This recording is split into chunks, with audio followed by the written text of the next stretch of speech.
말씀의 제목은 제대로 된 인생을 살고 싶다. 제대로 된 인생을 살고 싶다. 박근철 시인의 무엇을 심고 가꿀 것인가, 무엇을 심고 가꿀 것인가라는 시를 추수감사절을 맞이하며 선물로 드립니다.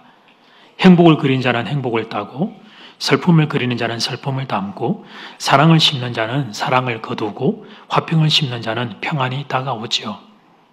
무엇을 심을 건가는 오직 본인 목. 인생이라는 큰 밭에 씨앗을 뿌린다면 튼실한 열매를 거두거나 쭉정이를 거두거나 심고 가꾼 농부의 생활 습관.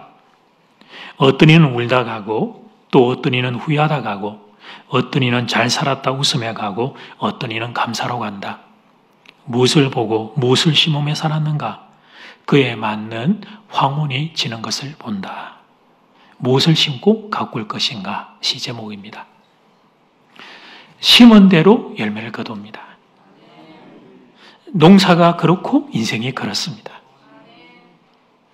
우리는 다 인생의 후반부에 좋은 열매 맺기를 원합니다. 조건이 있는데, 그러면 조금 더 젊을 때 좋은 씨앗을 심어야 후반부에 좋은 열매를 얻습니다. 좋은 말을 심어야 합니다. 좋은 행동을 심어야 합니다. 그런데 여러분, 그게 잘 안 됩니다. 좋은 열매는 우리가 다 원하는데, 근데 정작 내 삶을 보면 심는 씨앗들 중에 나쁜 씨앗들을 우리가 너무 많이 심고 있습니다. 인생을 제대로 사는 게 이게 참 마음대로 안 되는구나, 겸허하게 깨닫게 됩니다. 풍성한 인생, 복된 인생, 참 부유한 인생이 되고 싶은데 그게 마음대로 되지를 않습니다. 그게 우리의 실체이고 우리의 실존이고 우리의 모습입니다. 그런 우리를 대표하는 한 인물을 성경이 오늘 우리에게 소개하는데, 그가 이제 삭개오라 하는 인물이에요. 자, 오늘 첫 번째는 삶의 의미와 목적을 잃어버린 사람. 같이 한번 외쳐볼까요? 삶의 아멘. 주인공은, 오늘 성경은 1절과 2절에서 이 주인공을 이렇게 소개를 합니다. 예수께서 여리고로 들어가 지나가시더라.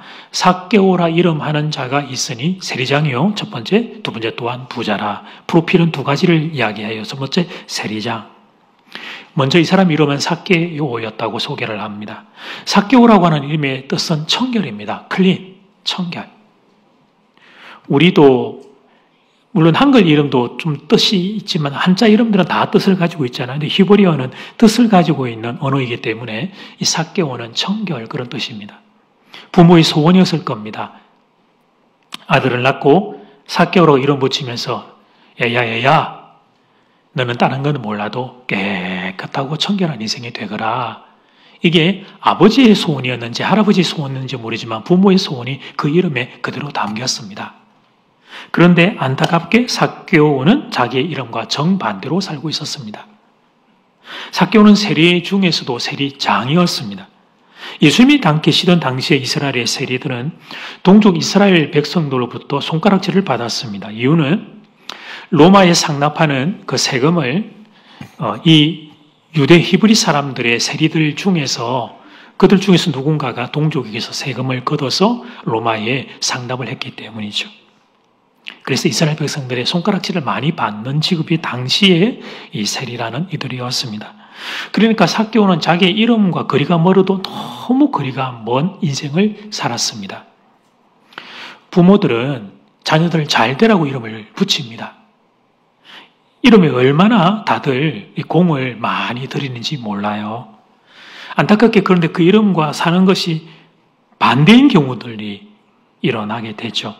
예를 들어 보면, 혹시 이런 이름이 있는 분은 이해해 주세요. 그냥 이해해요. 김천재, 박미남, 이미녀, 정몸짱, 이런 식으로 이름을 지었는데 사는 걸 보니까 전혀 천재도 아니고 미남도 아니고 미녀도 아니고 몸짱도 아닌 거예요. 이렇게 되면 이건 참 문제가 돼요. 한평생 짐이 되겠죠. 삭개오가 그랬어요. 그러니까 이름과는 전혀 다른 인생을 살고 있었던 겁니다. 여러분, 저는 안종대 그런데요. 저는 성이 이 안이라고 하는 성을 가지고 있기 때문에 너무 명확한 뜻을 가지고 있는 단어를 붙이면 안 돼요. 예를 들면 똑똑. 그러면 이게 안똑똑이 돼요. 그래서 이게 딱 들으면 바로 이해가 되지 못하는 이제 이런 것들을 쓰는 것이 저의 이게 이러면은 유리한 이런 이제 슬픔을 가지고 있는 성씨입니다만, 지금 제가 이제 여러분에게 들려드리는 것은 이 이름과 전혀 다른 인생을 사는 것에 대한 비유입니다. 그리고 성경은 주인공에 대하여 한 가지 사실을 더 소개하는데, 삭개오가 부자였다. 그러니까 삭개오는 인생의 목적이 뭐였냐면 돈 많이 버는 거였습니다. 왜 그가 돈 버는 걸 인생의 목적으로 삼은 이유는 알 수 없습니다. 이 사람이 어릴 때 가정에 어떤 경제적인 어려움이 있어서 워낙 그것 때문에 결핍을 당했기 때문인지 어떤 상처와 아픔이 있었기 때문인지는 이유는 알 수 없어요. 어쨌든 그는 그게 목적이었고, 목적을 이루기 위해 기꺼이, 내가 돈 버는 일이라면 기꺼이 내가 멸시도 당하겠다. 그래서 세리가 되었고 죽으라 달려 원하는 걸 얻었습니다. 그런데 말입니다. 원하는 걸 얻었는데 그런데 가슴이 채워지지 않는 겁니다. 사람들에게 손가락질을 받으며 모은 돈이 있었습니다. 돈만 있으면 내 인생이 바뀔 수 있을 거라고 그는 생각을 했습니다. 그래서 세리 중에서도 세리장이 되었습니다. 그래서 권력도 그는 꽤 가졌어요. 그런데 가슴이 채워지지 않는 거예요. 미칠 것 같은 것입니다. 미칠 것 같은 거예요. 가슴이 너무너무 답답한 거예요. 원하는 걸 나는 가졌다고 생각하는데 그런데 이 가슴이 너무 답답한 겁니다. 사는 여러분, 오늘 본문은 우리에게 이런 질문을 던집니다. 아, 목사 혹시 삭개오의 이야기가 너 이야기는 아니냐? 이런 질문을 던지는 것입니다. 삶의 의미와 목적을 알고 있는지, 바른 길로 잘 달려왔는지, 그리고 앞을 내다볼 때도 바른 길로 네가 지금 가고 있는 확신이 있는지. 아, 이것만 내가 쟁취하면 그러면 행복할 줄 알고 달려왔는데, 그래서 그거 조금 내가 손에 쥔 것 같이 느껴지는데, 그런데도 여전히 채워지지 않는 텅 빈 가슴을 안고 있는 것은 아닌지. 오늘 본문은 삶의 의미를 잃어버린 한 사람 삭개오를 소개합니다. 그러면서 성경 우리에게 얘야, 이게 혹시 너 이야기 아니냐? 자꾸 질문하는 거죠. 어떠신지요? 여러분은 가슴이 가득가득 채워져 있습니까? 아니면 혹시 가슴이 텅 비어 있는 것은 아닙니까? 자, 두 번째, 예수님 앞으로 나아간 사람, 같이 한번 해쳐볼까요? 시작. 그 삭개오가 어느 날 소문을 들었습니다. 메시아라는 예수가 나타났다는 것입니다.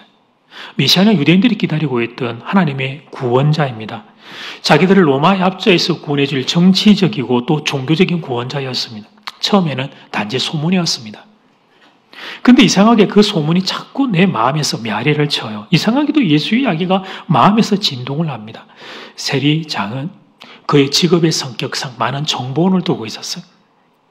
사람들의 형편과 수입과 이런 것들을 확인해야 하기 때문에 그래서 많은 정보들은 그런 첩보들을 들으면서 그게 흘러가도 그냥 일로만 지나가고 말았는데 이상하게 예수의 소문은 그의 가슴 가운데 진동을 해요. 성령님과 그의 가슴을 자꾸 두드리신 거죠. 삭개오가 고민이 되었습니다. 이 소문이 사실일까? 아니야. 설마 메시아가 왔을 리는 없어. 그런데 만약 그분이 정말 메시아가 맞다면 그러면 그분은 지금 나의 이 내 마음의 궁금함, 내 인생의 의미에 대해서 이분은 답을 줄 수 있지 않을까? 내가 어떻게 살아야 하는지, 내가 어떻게 살면 이 텅 빈 가슴이 아니라 가득 찬 충만한 가슴이 될 수 있을지, 그분이 메시아가 맞다면 그분은 내게 답을 줄 수 있지 않을까? 이상하게도 자꾸만 예수에 대한 소문이 그의 마음에서 메아리를 칩니다. 그래서 정보원을 또 다시 보내서 예수에 대한 소문을 조금 더 수집을 했죠. 그런데 들려오는 소리가 한결같아요. 예수가 하나님의 아들이라는 사실이 입증되는 이야기가 자꾸 들려와요. 그래서 삭개오가 결단을 내립니다. 그렇다면 내가 예수를 만나야 되겠다. 그리고 그 예수를 통해 내 인생의 답을 얻어야 되겠다. 그리고 삭개오는 예수님이 자신의 동네에 온다는 소문을 듣자 예수님 만나기 위해 달려갑니다. 근데 여러분 여기서 잠깐 우리가 멈춰서서 한 호흡 멈추고 생각할 점이 있는데요. 여러분 사람이 자기의 잘못을 깨닫는 것도 어렵지만 1번, 2번 자기의 잘못을 깨닫고 인정하는 건 더 어렵고 3번 인정하고 난 뒤에 자기의 몸을 그래서 좋은 방향으로 바꾸고 움직이는 건 더 어렵습니다. 여러분 우리는 아이들을 키우면서 동일한 비밀을 발견합니다. 그 조그만 놈들이 자기 잘못한 거 인정하는 걸 주기보다 싫어요. 부모들이 회초리 들고 그 애들 직접 못 때리니까 어떡하냐면 애꿎은 땅바닥 그 비싼 장판 그걸 갖다가 땅땅 때리면서 얼음장을 놓아요. 그러면 땅 때리 세게 잘못 때리면 진동이 이제 자기 손에 와가지고 아픈데 아픈 흉내도 못 내고 그 얼음장을 놓으면서 애 몸에 뇌가 가기 전에 아빠 엄마가 원하는 건 딱 한 가지예요. 잘못했습니다. 아빠 엄마 저 잘못했어요. 용서해 주세요. 그러니까 그 이야기를 원하는데 그걸 안 해요. 그 꼬맹이들이. 그 말 하기 싫어서 얼마나 뻗땡기는지 모릅니다.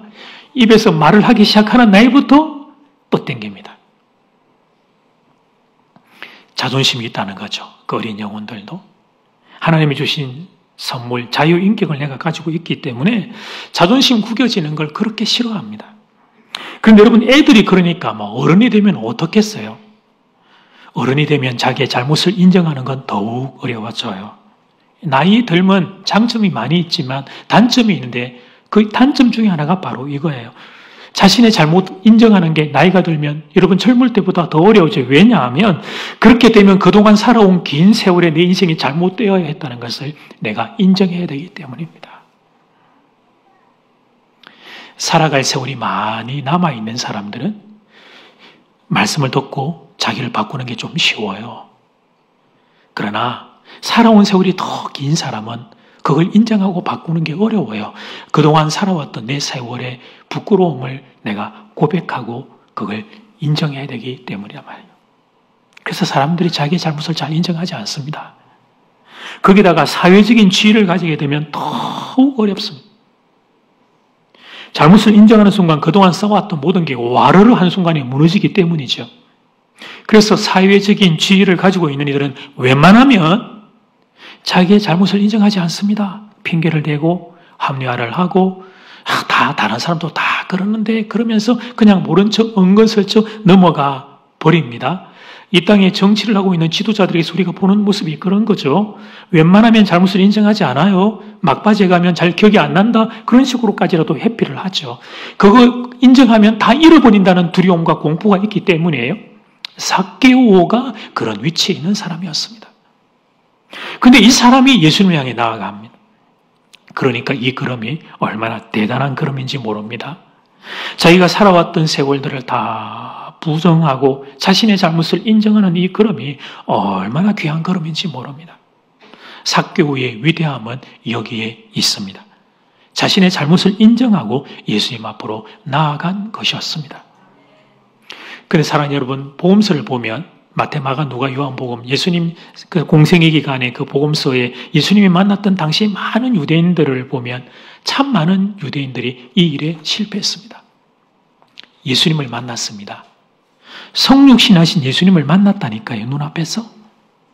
말씀을 들었고 예수님의 기적을 경험했습니다. 그런데 그 많은 인생들이 결국은 고개를 돌리고 예수님을 외면했습니다. 예수님을 눈앞에 보고서도 믿지 않았어요. 그런데 이 삭개오는 예수님을 향해 나아갑니다. 그의 자존심, 그가 살아왔던 인생, 그 모든 걸 다 내려놓고 걸어갑니다. 이것이 삭개오의 아름다움이었습니다. 축복합니다. 여러분에게 삭개오의 이 아름다운 모습이 여러분에도 살아있기를 주 이름으로 축복합니다. 한 가지만 더 좀 볼까 해요. 세 번째, 장애물을 넘어 예수님께로 나아간 사람. 같이 한번 해쳐볼까요? 시작. 일반적으로 생각하면 삭개오가 이런 고민을 하고 나아가면 예수님이 쫙 팔 벌리고 삭개오요 이래서 막 뛰어올 것 같은 그런 기대감, 스펙타클함들이 기대가 돼요. 여러분, 삭개오가 이 두 번째 단계 예수님께 나아가는 게 쉬웠을까요? 쉽지 않았을 겁니다. 갔는데 내 이 똘마니들 중에서 누가 날 보고 세리장님이 여기 왜 왔습니까? 그러면 아이고 나 뭐라고 하지? 마음 가운데 여러 번 주저했을 거야. 내가 가는 게 맞나? 아니야. 아니야. 내가 위신과 체면이 했지. 그 길 내가 왜 가? 근데 그 모든 부정승적인 생각을 다 내려놓고 삭개오가 정말 또 이를 악물고 예수님을 향해 나아가면 문이 활짝 열려 있어야 될 것 같은 기대감이 있는데 웬걸 장애물이 그 앞에 턱 하고 서 있는 거예요. 사람들이 너무 많아가지고 예수님을 가까이서 볼 수 없는 형국이 왔습니다. 자, 여러분 같으면 이런 상황에서 어떻게 하시겠습니까? 돌아가야죠. 좋은 핑계거리가 생겼잖아요, 여러분. 그러면 그렇지. 내가 뭐 예수는 무슨 예수? 나 이번 생은 나는 이렇게 살다가 가자. 살던 대로 살지 뭐 내가 뭐 예수 만나서 내 인생의 답을 얻고 새로운 거 사는 건 뭐 그 나하고는 아무런 관계가 없으니까 그 봐라 하나님도 이거 지금 아니다 그러잖아. 지금 사람들 많아서 그러니까 그냥 집으로 돌아가자. 이렇게 변명과 핑계거리와 합리화를 두고 돌아가는 게 일반적인 사람들의 선택 방식입니다. 근데 여러분 보십시오. 이 사람 삭개오가 어떻게 하는지. 글쎄 중년의 남성이 그것도 세리장이라는 높은 지위를 가지고 있는 어른이 돌 무화과 나무 위로 올라갑니다. 3절과 4절 말씀. 삭개오 그가 예수께서 어떠한 사람인가요 보고자 하되 키가 작고 사람이 많아 할 수 없어 앞으로 달려가서 보기 위하여 돌 무화과 나무에 올라가니 이는 예수께서 그리로 지나가시게 됨이라. 삭개오가 당시 정확한 나이를 알 수는 없는데 대충 우리가 볼 때 한 40대, 50대 여간으로 보거든요. 추정하는데 40대 이상의 남자 여러분 최근에 혹시 나무 위에 올라가 보신 적 있습니까? 참 올라가면 안 됩니다. 널찌면 유튜브로 보는 분은 널찌면 모르죠. 떨어지면 다리 부어집니다. 여러분 나이를 생각해서 이제는 나무 같은 데 올라가고 그러면 안 돼요. 안 돼. 아무리 급해도. 근데 이제 삭개오가 올라갔는데 그것도 동네 사람들이 다 모여 있는데 나무 위에 올라갑니다. 삭개오는 세리장입니다. 비록 동족들이 손가락질을 받고 있지만 그가 이루었던 사회적인 지위는 결코 낮은 것이 아닙니다. 그러면 이렇게 사회적으로 일가를 이룬 중년의 남자가 나무 위에 올라간다는 게 쉬웠을까? 쉽지 않은 일이죠. 그러니까 여러분 삭개오가 사회적인 체면을 내려놓은 겁니다. 나무 위의 자리는 사람들 눈에 환히 띄는 자리입니다. 주목성각. 지금 제가 스포트라이트를 받는 것처럼 나무 위의 자리는 딱 그런 자리예요. 그러니까 그는 대놓고 사람들의 손가락질 받을 각오를 한 겁니다. 관련 사진을 보시면 저게 이스라엘의 돌 무화과 나무 사진 하나와 그때 삭개오가 그 나무 위에 올라가 있는 모습을 여러분 보고 계신 거예요. 여러분 사람들이 대놓고 이야기는 안 했지만 저는 밑에서 사람들에게 있었던 수군거림들이 소리가 들려요. 아이고야 삭개오다 삭개오. 우리들 돈 뺏어갈 때는 그 난리치더만 또 이제 예수 온다 하니까 저 나무 위에 또 쪼르르 올라가가지고 아이고야 저거 봐라 삭개오다 삭개오. 돌아서서 침 뱉고 이런 사람들이 틀림없이 있었을 거예요. 삭개오 보면서. 삭개오도 그런 일이 일어날 걸 충분히 예상했을 거고. 그러니까 삭개오는 단단히 결심을 한 거예요. 예수님을 만나야 되겠다. 내가 예수님 만나야 되겠다. 더 이상 이 모습 이대로는 살 수 없다. 텅 빈 가슴으로는 살 수 없다. 소문으로 들은 예수님이 정말 하나님의 아들 그분이 맞다면 그렇다면 나는 예수님을 꼭 만나야 되겠다. 삭개오는 사회적인 체면을 내려놓고 예수님을 향하여 돌진합니다. 바로 이것이 오늘 우리가 삭개오를 통해 배워야 할 삶의 자세입니다. 그리고 예수님은 이 삭개오를 만나주십니다. 만나주신 정도가 아니라 그의 집에 들어가 먹고 마시며 함께 거하십니다. 사람들이 수군수군거리며 예수가 죄인의 집에 들어갔다. 예수가 죄인의 집에 들어갔다. 그렇게 말하지만 예수님은 아랑곳하지 않고 삭개오의 마음을 알고 삭개오의 중심을 알고 삭개오의 소원을 알고 삭개오의 열망을 알고 그의 집에 들어가십니다. 그와 함께 거하시고 그와 함께 먹고 그와 함께 마시며 예수 그리스도 말하는 구원과 영생과 평강과 기쁨을 삭개오와 그 가정에 선물해 주십니다. 삭개오의 삶이 새로운 인생으로 바뀌게 된 거예요. 더 움켜쥐어야만 내 인생은 성공할 수 있다고 생각했던 그가 내가 착복한 것이 있으면 내가 네 배나 갚겠다고 펼치며 나누어 줄 수 있는 놀라운 인생으로 그가 바뀌게 된 것입니다. 사랑하는 새가족 여러분, 바쁘신 중에 시간을 내어 오늘 교회에 와주셔서 감사합니다. 그런데 왔다가 그냥 가지 마시고 마음 깊이 좀 고민하는 시간들 가져주시기를 부탁드립니다. 여러분은 어디서 오셔서 어디로 가고 계십니까? 하루하루 사는 게 어떻습니까? 행복하십니까? 아니면 죽지 못해 살고 있습니까? 한 번 죽는 것은 사람에게 정한 것입니다. 그런데 그 죽음 뒤에 어디로 가는지 알고 계십니까? 인생에서 가장 중요한 질문입니다. 그러니까 밀어내지 마시고 마음 깊이 붙잡고 고민해 주시기를 부탁드려요. 왜 사십니까? 어디로 가고 계십니까? 죽음 뒤의 세계에 대해서는 알고 계십니까? 대한민국이 30년, 40년 전에 비하면 잘 살게 되었다고 말합니다. 그것은 사실입니다. 대한민국은 경제적으로 풍족한 세상에 살고 있습니다. 그런데 왜 우리는 그때보다 더 불행하다고 느낄까요? 도대체 우리는 얼마나 더 가지면 행복할까요? 왜 인생살이가 이렇게 두렵고 왜 인생살이가 이렇게 힘들까요? 아니 인생살이라는 게 뭔데 이렇게 사는 게 왜 이렇게 벅찰까요?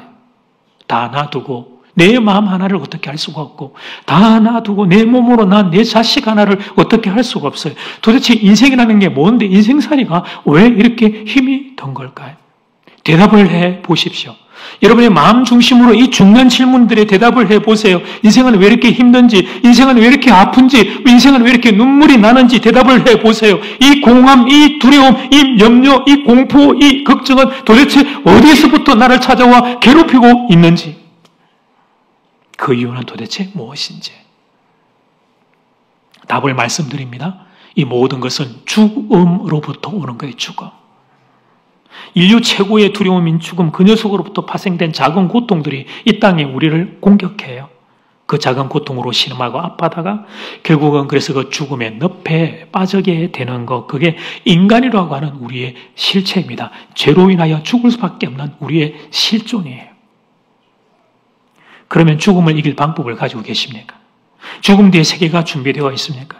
이 질문에 대한 답을 모르기에 우리는 본능적으로 두려워요. 인생 전부가 내일이 두려워요. 그래서 우리는 죽음뿐 아니라 이 땅에서의 삶의 문제도 대타하지를 못하는 거죠. 사랑하는 여러분, 그래서 예수님을 만나야 합니다. 예수님을 만나야 합니다. 예수님을 만나야 합니다. 죽음과 삶의 모든 질문에 대한 답을 가지고 계시는 예수 그리스도를 만나야 합니다. 죄로 인해 죽을 수밖에 없는 우리를 구원하고자 하나님의 아들을 영광을 부리고 나를 찾아오신 예수님, 나의 죄를 대신해 십자가에서 내 죄를 대속해 주신 예수님, 그 예수님을 만나야 합니다. 여러분 사진을 보시는 십자가의 예수 그리스도를 나의 구주로 만나야 합니다. 그래야 내가 어디서 와서 어디로 가는지 그 길을 알 수 있습니다. 그리고 죽음 뒤에 영원한 세계 천국을 갈 수 있는 천국 백성이 될 수 있습니다. 그러므로 사랑하는 교우들이여, 예수님을 만나야 합니다. 예수님을 만나야 합니다. 예수님을 더 가까이 만나야 합니다. 고전책 중에 좌전이라는 책이 있고 그 양공편이라는 책을 보면 좌전의 양공편에 이런 글이 있습니다. 자막을 보시면 코끼리는 상아가 있는 까닭에 제 몸을 잃는다. 사진은 된 것 같아요. 조금 마음 아픈 사진이어서. 코끼리는 상아가 잃는 까닭에 제 몸을 잃는다. 이게 무슨 말이냐면 코끼리의 사망 원인은 여러 가지가 있어요. 그런데 코끼리의 사망 원인 1위가 뭐냐면 상아 때문에 상아 사냥꾼들이 그걸 얻기 위해 코끼리를 학살하는데 그게 코끼리가 죽게 되는 사망 원인의 1위라 하는 거죠. 그 잘난 코끼리가 자랑하는 상아 때문이다. 한 온라인의 취업 포털 사이트에서 직장인 1254명을 대상으로 직장에서 이런 사람은 100% 왕따, 이런 사람은 누가 직장에 다른 사람들이 이렇게 싫어하는가에 대한 조사를 했습니다. 직장 다니는 여러분들에게 제가 별걸 다 가르쳐 드립니다. 이렇게만 안 되면 돼요. 그러면 직장에서 내가 인기를 잃는 일은 없겠죠. 직장 다니는 사람들이 제일 싫어하는 일이, 조사 결과 1위가 잘난 척하는 사람이었답니다. 이런 대답도 있었습니다. 못난 친구가 잘난 척할 때는 애교로 봐줄 수 있는데 잘난 친구가 잘난 척할 때는 밥맛 없고 진짜 꼴 보기 싫다. 사랑하는 여러분, 그동안에 제가 설교 시간에 한 번씩 제가 잘 새겼다고 말할 때 여러분들께서 애교로 봐주셨던 것은 제 실체가 못생겼기 때문에 그렇습니다. 저는 제가 못났기 때문에 잘난 척을 해도 아무 문제가 없다는 걸 알고 그동안 이제 그렇게 했습니다만 이럴 때 아멘하고 웃으면 안 돼요. 그러면 그게 사실이 되잖아요. 사랑하는 여러분, 잘난 체하고 혼자 튀려고 애를 썰면 쓸수록 주변의 사람들은 그걸 멀리합니다. 사람들이 이상하죠. 잘난치 않은 사람들보다 좀 겸손하고 다소 허점을 보이는 사람을 좋아합니다. 사람도 이러할진데 하나님 앞에서 잘난 척하고 있는 한 사람을 떠올려 보세요. 자기는 마치 하나님이 필요 없다는 태도. 자기는 마치 내가 모든 걸 혼자 할 수 있다는 태도. 신자, 불신자를 통틀어 이런 태도를 가지고는 예수님을 만날 수 없습니다. 안타까운 것은 이렇게 교만하고 어리석은 인생들이 너무 많다는 사실입니다. 당장 내일이 어떻게 될지도 모르면서 고개를 뻣뻣이 쳐들고 교만한 인생이 너무 많습니다. 사랑하는 여러분은 이렇게 되지 않기를 바랍니다. 하나님 앞에서 잘난 척하는 인생들 아무도 없기를 바랍니다. 나이가 드셔도 돈과 명예와 권력을 가지게 되셔도 공부를 많이 하셔서 박사학위를 3개를 가지게 되셔도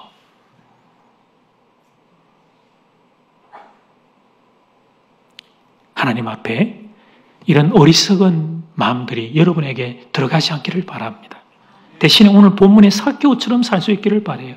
저는 예수님을 꼭 만나야 되겠습니다. 예수님 만나지 않으면 저는 죽습니다. 그러니까 예수님 저를 좀 만나 주십시오. 저를 불쌍히 여겨 주십시오. 저를 긍휼히 여겨 주십시오. 이런 가난한 마음이 여러분에게 있기를 축복합니다. 교우들이요. 돌무화과나무 같은 나무 위에는 주로 누가 올라가죠? 어른들이 올라가요? 애들이 올라가요? 그래요. 애들이 올라가요. 이 그림은 명확한 걸 보여줘요. 사회적인 일가와 지위와 명예와 권력과 돈을 가지고 있는 중년의 남성이 외부로는 그렇게 보이지만 거기는 어린아이의 마음을 가진 한 사람이 무화과 나무 위에서 예수님을 바라보고 있었던 거예요. 여러분에게 그 어린아이의 마음이 있기를 축복합니다. 그러면 예수님이 여러분을 만나 주실 겁니다. 예수 안에 있는 구원이 여러분에게 임하게 될 것입니다. 예수 안에 있는 평강이 여러분에게 임하게 될 것입니다. 예수 안에 있는 축복이 여러분에게 임하게 될 것입니다. 예수님이 삭개오의 집에 들어가 먹고 마시며 이루 말할 수 없는 놀라운 은혜를 부어주셨는데 여러분의 가정에도 이 복이 임하게 될 것입니다. 그러니 여러분, 우리 모두 예수님을 간절히 구하기를 바라요.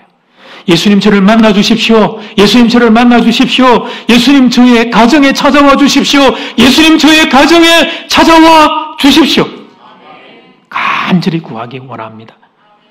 그래서 그 결과 예수님이 주시는 기쁨과 평강을 많이 누리시기를 주의 이름으로 축복합니다. 아멘.